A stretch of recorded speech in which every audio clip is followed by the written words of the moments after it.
सवाल पहला जो आमतौर पर आता है कि क्या दज्जाल इंसान है या इंसान होगा, और अगर इंसान है तो फिर वो पैदा हुआ है और उसे मरना भी है। और इसके साथ ही एक ज़िमनी सवाल ये पैदा होता है कि उसे तो आना है आखिरी दौर में, जैसा कि हम सुनते हैं। तो ये पहले दौर में उसका तज़किरा क्या सिग्निफिकेंस रखता है, ये सारी चीज़ें हम आज के ये ऐसी मसला ही दज्जाल के बारे में है। इतना बड़ा मसला है कि उलमा की भी काफ़ी तादाद इस बारे में इंटरेस्टिंगली ग्रे स्टेटमेंट्स देते हैं कि ज़रूरी नहीं है कि इंसान ही हो, क्योंकि ये बात आम अकल के अंदर ठहर नहीं रही कि अगर इंसान है और आखिरी दौर में आना है उसने, तो पिछले दौर के सहाबा से कैसे मिल चुका है वो। और उलमा ने इतनी बड़ी जो एक क्लेम रजिस्टर किया है कि बनी इसराइल के टाइम पे इसने कुछ वाक़यात किए हैं या सुलेमान के दरबार में पाया गया है, तो ये कैसे हो रहा है। तो इसके लिए थोड़ा सा एपर्चर खोलना पड़ता है, जहन या जो स्पेक्ट्रम है ना उसके अंदर रोशनी आनी ज़रूरी है। यकीनन। तो एक तो साइंस नहीं बताएगी कि हमने कैसे देखना है, सबसे पहले असूल तो ये सकते हैं। साइंस की सपोर्ट ज़रूर ली जा सकती है, हतमी फ़ैसला सिर्फ हदीस बताएगी या कुरान बताएगा। तो नबी अलैहि सलाम ने हमें बता दिया कि वो इंसान है। अब हमें ये तो पता है कि central figure as a human being लेके चलनी है। अब बाकी क्या चीज़ें सपोर्ट करती हैं इस कॉन्सेप्चुलाइजेशन को, तो वो इतनी सारी चीज़ें तो हम वो ले लेते हैं। मगर हम फिज़िक्स से, मैं ये नहीं ले रहा हूँ, या किसी और साइंस या किसी और मेटाफिज़िक्स से कि उसको किस तरीके से मैंने देखना है। हदीस बहुत सरीहन एक अल्फाज इस तरीके से चुन के नबी अलैहि ने हमें बताया इतने आसान अल्फाज में कि इसको इंसान ना लेने के पीछे तो दलील मांगनी पड़ेगी और कोई असूल भी नया बनाना पड़ेगा। इंसान मानने के पीछे कोई ऐसी दलील की ज़रूरत नहीं, क्योंकि इतनी हदीस अपने मतन के अंदर ही इतनी आसानी से, इतने सहीहन black and white simple truth के साथ बता रही है कि एक आदमी है और यहूदियों की एक औरत और एक मर्द जो कि जिनके घर औलाद नहीं हो रही होगी इतने से, उसके घर अचानक दज्जाल पैदा होगा और उसकी आंखें होंगी, एक आंख ख़राब होगी दूसरी नहीं होगी ख़राब। तो ये तो इंसान की निशानी है। और अगर फिर भी कोई कसर रह गई थी तो एक ऐसा बच्चा पैदा हो गया था जो मैंने पिछले प्रोग्राम में बताया ना, कि जिसके ऊपर एक गुमान किया था और नबी अस्सलाम खुद गए और फिर काफ़ी तफसीली वाक़या इब्न सयाद का। तो इस बारे में तो कोई किसी किस्म की शक नहीं है। अब मसला ये होता है कि अगर वो उस वक्त पैदा हुआ था या उस वक्त हो सकता है पैदा, तो फिर कितने हज़ार साल की उसकी उम्र है। ऐसा कौन सा इंसान है कि जो आखिरी दौर में नजर आएगा और पिछले दौरों में भी पाया गया। और यहाँ तो चलें इब्न सयाद पे तो हमें समझ आ सकती है कि जी कोई ज़्यादा वसूख से कोई भी नहीं कह सकता कि वही दज्जाल थे।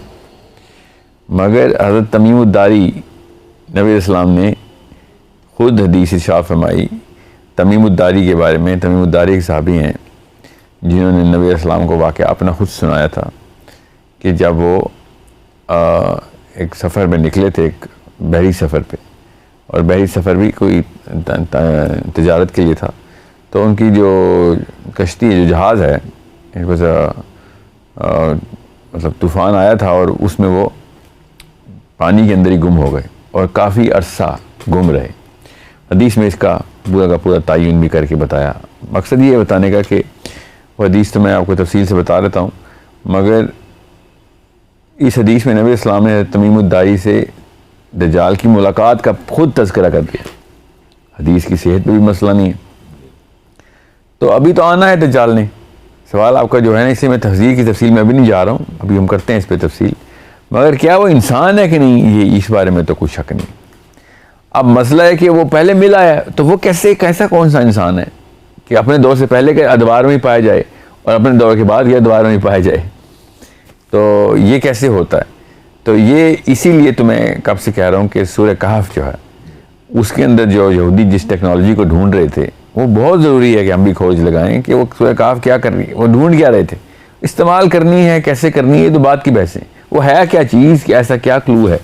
इतने सारे क्लूज़ हैं जो मैं आपको बताता हूँ अभी साथ साथ इसके दज्जाल कॉन्सेप्ट में, कि ज़ुल्करनैन ने जिस तरीके से ये सारे रास्ते और डायमेंशंस ट्रैवल किए, इसी तरीके से दज्जाल भी कर सकता है।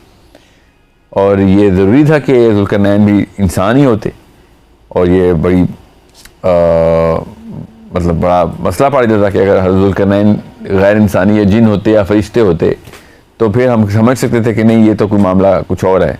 मगर दुनिया के अंदर ही सारा का सारा मामला अल्लाह ने करके दिखाया ज़ुल्करनैन से, और हज़रत ज़ुल्करनैन ने एज अ ह्यूमन बीइंग जो अचीवमेंट रिकॉर्ड कराई है, तो दज्जाल भी तो एज अ ह्यूमन बीइंग ही अचीवमेंट रिकॉर्ड। इन दोनों का आपसी ताल्लुक क्या है?